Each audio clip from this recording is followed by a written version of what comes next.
I was reading in Psalm number 23, where David says, and the Lord will prepare a table before me in the presence of my enemies. And the Lord told me to tell somebody, I don't know who this is for, but the Lord told me to tell somebody that he's getting ready to show you public displays of love. And you know, the power of that text where David says God's going to prepare a table is this. The table is not going to be anybody else's table. It's going to be your table.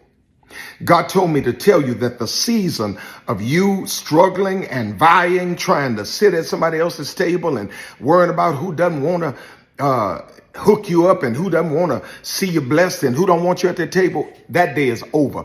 God says, I'm getting ready to give you your own table. In other words, I'm not just going to bless you. I'm going to make you a blessing. I'm going to put you in a position where you can be a blessing to somebody else and invite them to your table. God says, I'm setting up a table, and this is what's going to happen. Folk who have talked about you privately are going to have to watch you publicly. They're going to have to watch you publicly outlive all of the curses they've spoken over your life. They're going to have to watch you publicly stand on stages they said you would never go to. They're going to have to watch you publicly rise to levels they said you were never qualified for. Listen, but don't fall into the trap many folk fall into. Don't fall into the trap of looking at who's around the table and not focusing on what's on the table.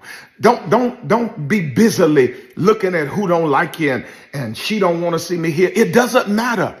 You're here. And what do you do when you're surrounded by your enemies and you're sitting at your table? I tell you what you do. Eat. Eat. E-A-T.